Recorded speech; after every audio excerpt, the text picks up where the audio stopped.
Finals day has arrived. It is crunch time, and Bulls and Leinster fans are getting up out of their bed early this morning, full of anticipation like kids on Christmas morning that today might be the day that finally, after so much heartache for both of these sides, that they might actually deliver when it really counts. But only one of these teams can have a new name etched onto the URC trophy. Only one of these teams can lift that trophy above their head, and the other is going to have to look down the barrel and ask themselves some searching questions because they will have failed to deliver again. This is a massive game and I cannot wait. First against second in the URC, the two best teams, and it's going to be a belter. So yeah, here's a bit more build up to it. I'm Tim, this is Egg Chasers, and apologies that this video wasn't able to come yesterday. There was just no internet here in this village in the Peloponnese in Greece. I mean, it's the yin to the yang. You have to put up with it. It's an absolutely gorgeous part of the world. Lovely warm sea, beautiful mountains, olive trees everywhere you look. Sometimes there's no internet. And that was yesterday. But hey, let's get excited about this right now. One thing I'm going to do is go through the two 23-man squads, position by position, looking at the matchups, seeing where the balance of power lies. Who would you pick out of the two if you had to? And what does that tell us about how this game might go? But I think, truthfully, for all the talk of massive internationals, these are two very, very well-coached teams, and it's going to be a tactical arm wrestle. Really, really interesting to see how it goes. So like I say, first versus second. You've also got two teams that, you know, despite what's been said about Leinster, and yes, that defeat against Northampton Saints was really, really disappointing. They're coming into this with some form, you know. They've only had one game away from home since March, and they're there again, and they're coming into this angry. I like the way they're talking and the attitude they've got. They've clearly had it up to here with people pointing out the performances they've messed up on, the stages where they've not quite got it across the line. And equally with the Bulls, because there's so much talk about Leinster not having delivered on the big stages in recent years, you almost forget that the Bulls are coming into us in exactly the same position. There's also a lot of talk about, oh, this is international against international, it's Ireland international against Bok. That's true for Leinster, of course, but the Bulls have something else to prove, not just the fact they've been to two previous URC finals, or three if you count the Rainbow Cup. I'm not sure whether you count the Rainbow Cup, but they got to the final of that as well, so it would be three. This would be number four.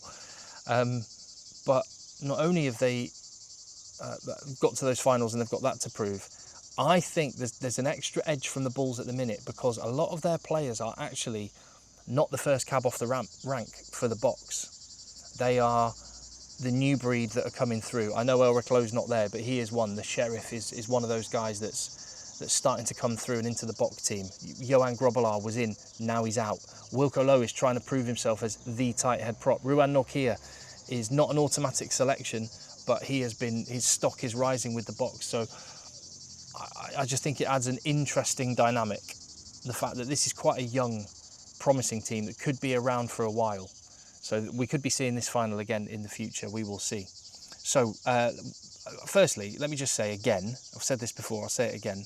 URC, social media team, absolutely bang on the money. I love the way they tell the story. They hype the game.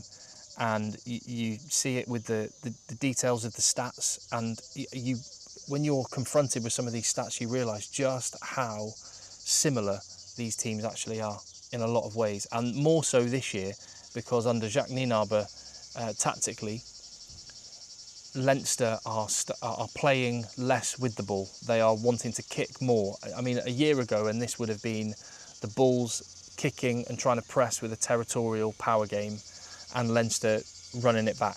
But that balance has changed a whole lot more, and these two teams are a little bit more similar. So that tactical battle and territory is going to be absolutely huge. I think it is significant to point out, however, that the scrum success for the Bulls is a significant chunk above Leinster's, and not only do the Bulls have a rock solid platform to launch their attack from, their scrum, they use it as an attacking weapon to get right in and extract penalties from their opponents. And that is what stopped the Sharks from getting back into the game in the semi-final, and if they do the same to Leinster, that is going to be absolutely huge. But yeah, URC are brilliant at hyping up their games, looking at the individual matchups, and that is, I just love that the scrum is still such a massive part of rugby. As much as World Rugby might have efforts to depower it, as much as people might tell us that it's boring, the scrum is life when it comes to rugby. It is the fundamentals, it is the non-negotiable, and it completely changes not just the game tactically, but psychologically as well, because when you know your scrum is getting absolutely pumped, suddenly when a box kick goes up, that little voice in the back of your head is like, don't knock this on because it's not don't knock it on because it's a scrum, don't knock it on because it's a scrum, which means a penalty, which means we're 50 metres back that way. It does strange things to people, and that matchup, Porter versus Lowe, inject it into my veins. So I'm going to get into the 23 players. Again, I'll go through position by position. You tell me what you think. There is the two 23s, and yeah, it's stacked, absolutely stacked. We've got Geordie Barrett starting, of course, but Jamie Osborne, who was brilliant last week, is on the bench for Leinster. So there is quality on the bench. Ronan Kelleher, British and Irish Lion, on the bench. RG Sneyman, former Bull and world-class operator, on the bench. For the Bulls, yes, there's no Hanekom, there's no Elk Lowe, and there's others, but that back row in particular just looks so well balanced, and I really like, having talked about the scrum a lot, I mentioned it the other day, the line out is going to be huge, and I think the Bulls are not just going after Leinster at scrum time, I think they're going after them at line out time as well. And Ruan Nokia in the back row, giant engine, but slick line out operator. And in the back line, as I mentioned, yes, the most of the box, or people, the players that are around the box are in the pack. However, Ambrose Papier will feel frustrated. He's not got a look in. He's been absolutely brilliant. Seb de Klerk, Kurtley Arendse goes away to play in Japan. Seb de Klerk, sometimes all you need is an opportunity. He's been outstanding. You've got David Creel. I mean, he must be thinking, what more do I have to do to get in the reckoning for the box? I mean, they're particularly stacked at centre. But you've got guys that have something to prove, not just in a Bulls jersey, but they will want more on an international level as well. Well, this is the stage where sometimes, what's that phrase? People say challenges build character. No, I think they reveal character. And finals away from home is exactly the sort of game where Rassie Erasmus will be looking at the character of the Bulls. So let's go through then, position by position. Loose head prop, I found this really tricky because Jan Hendrik Wessels, he's an absolute beast. It's just a shame for the Bulls there's no Gerhard Steenekamp to back him up. That does change the dynamic over 80 minutes. If it had been Wessels and Steenekamp for 80 minutes between them and Porter backed up by Jack Boyle, I'd say the Bulls are well on top there. I'll go for Porter narrowly. I expect him to put a 70-minute shift in, and him up against Wilco Lowe, that is absolutely massive. Dan Sheehan at hooker, Johan Grobbelaar's great player, but Sheehan is absolutely elite, and glad to see him starting, to be honest. It's just, Leinster need to assert themselves early, particularly with the pack. I mean, there's an argument that Kelleher's the strongest scrummager, but yeah, we'll see. Dan Sheehan, truly world class. Tight head prop. Who is going to get the ball? I mean, as much as I've been saying, and I believe Thomas Dutoy is the best prop in the Premiership and might be the best tight head prop in the world. That battle with him and Wilco Lowe for the starting job, and that's not even to discount Vincent Koch, and certainly not to discount Frans Malherbe if and when he gets back fit. Wilco Lowe, Quadzilla, is a physical freak, and he has been. If the Bulls go on and win, Wilco Lowe, MVP for the URC. He's been that good. So, no question, I'm going for him. As for second row, might be surprised potentially. Joe McCarthy, British and Irish Lion. I've gone for Cobus Visa. Form is important coming into big games like this. And you know what? I'm someone that watched Cobus Visa up close because I live in Manchester. Cobus Visa played for Sale Sharks for a couple of years, and I thought he was a very good lock. I didn't think he's as good as I've seen him in some of his recent games. My goodness me, that game against the Sharks, he was exceptional. Finding himself in open field, and he looks very, very athletic when he runs, but he is a beast. Hitting rucks all day, smashing people in tackles, just an engine. And so I've gone for him over Joe McCarthy. James Ryan as well I've gone for. I just feel better when it's Ireland or Leinster. It just feels a bit more robust when James Ryan is in there. I think he's sometimes a bit unheralded for the work that he does for his teams that he plays in. So I've gone for James Ryan into the back row then. So I almost said 3 Ireland, 3 Leinster and 2 Bulls so far into the back row. So good to see Josh van der Fleer fit and available, setting up that battle over the breakdown with Marco van Staden. Ryan Baird playing angry was fun to watch last week, and he's up against Ruan Norkia. Out of the 2 flankers, I'm going for Norkia as the, European 6, South African 7, line out forward over Ryan Baird. Both very good, but I go for Norkia.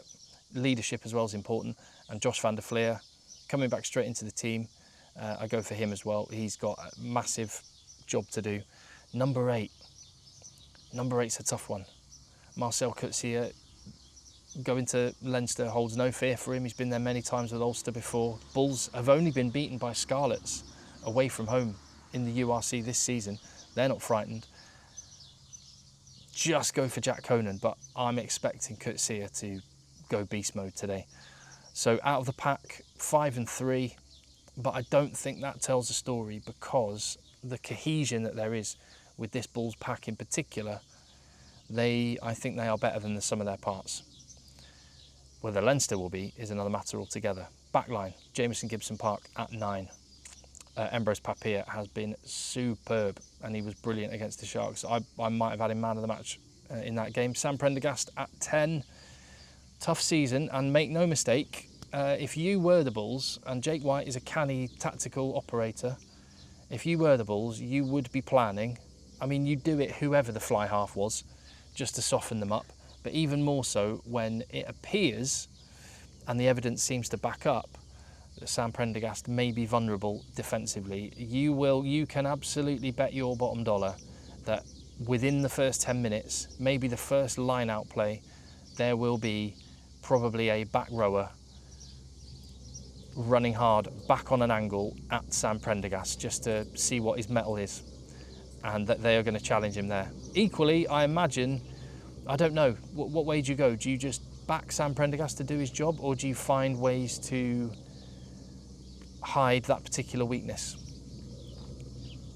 We've seen different teams do it different ways in the past. I think for all the talk about weakness, let's talk about the strengths. Sam Prendergast is brilliant at getting his team in the right part of the pitch, and he was supreme against Glasgow at doing that. His range of passing is fantastic, and Leinster have got some proper talent out wide. Tommy O'Brien in the form of his life, and that battle against Seb de Klerk is so exciting to watch. Opposite each other, 2 absolute 100-mile-an-hour dynamos. Bring it on. But let's get into the centres. I go Geordie Barrett at 12. Gary Ringrose at 13. I so nearly went David Creel. Because Gary, in fact, it's a tough one. Yeah, I can't take it back now, but I think I would probably go David Creel, purely because Gary Ringrose has not played for a while, and David Creel is in the form of his life. But he's Gary Ringrose.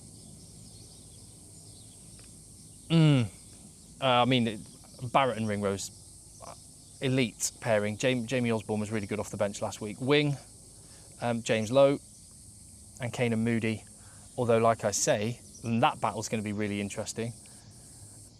Although, like I say, maybe the most interesting, most exciting, most explosive wing matchup, Tommy O'Brien opposite Seb de Klerk, because there are a couple of firecrackers. Villy Leroux could be so important in this game.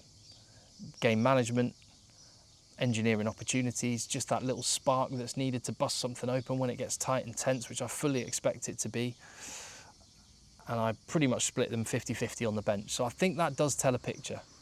And it's to my point that I said earlier, these Bulls, yes, they're around the box squad, a lot of them. Yes, they might be established box come the 2027 Rugby World Cup, but they're not actually for the most part there now, whereas the Leinster team are there established, full internationals right now. And I think you get that from the 10 players that I've picked out of the 15. However, it's all about who comes together on the day, the totality being greater than the sum of the parts, and I think the Bulls have that. I don't think there's going to be a lot in this. Has the home team ever won it in the URC? Did the Stormers win the first one at home? Certainly hasn't been the last couple of years. Mind you, we haven't had first v second in the URC, have we? And I'm not sure first place has won it. Maybe not, again, maybe not since that first one. So you might say the odds are stacked with the Bulls. They've had to travel. There's apparently going to be some rain on the way after the nice weather they've had in the build-up. I think that plays to the Bulls as well. I think it's going to be tight. The bookies have it Leinster. I think I'd have to go narrowly Leinster, but bring it on. If we knew what the result was going to be, we wouldn't bother playing the game. That's a giant little lizard behind me. Well, giant by Greek standards. And with that, I'm going to go. Thank you for watching. I appreciate it. And again, I'm sorry that this video came today and not yesterday, but I hope you get to see it before the game and enjoy. See you on the next one.